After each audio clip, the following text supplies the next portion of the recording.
কিন্তু যেহেতু আমি সকলে আজি ইয়াত একগোট হৈছোঁ, সেইটোৱে এটা প্ৰমাণ যে বিৰোধী ঐক্য মঞ্চ জীৱিত আছে, সক্ৰিয় হৈ আছে আৰু প্ৰস্তুত হৈ আছে।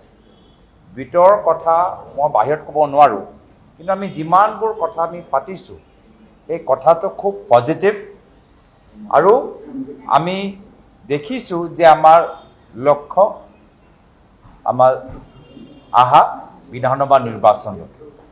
তো বাকীখিনি কথা আমাৰ সভাপতি ভূপেন বৰা ডাঙৰীয়া আৰু সম্পাদক লুৰিণজ্যোতি গগৈ ডাঙৰীয়াই ক'ব, কিন্তু মই নিজৰ ফালৰ পৰা যোৱা যোৰহাট লোকসভা নিৰ্বাচনৰ ভিতৰত বিৰোধী ঐক্য মঞ্চৰ ভূমিকা স্বীকাৰ কৰিছোঁ। প্ৰত্যেক দলৰ নেতৃত্ব আৰু কৰ্মীখিনি যথেষ্ট কষ্ট কৰাৰ বিনিময়ত আমি প্ৰায় 1.5 লাখ ব্যৱধানত আমি বিজেপি দলটোক পৰাজিত কৰিব পাৰিলোঁ।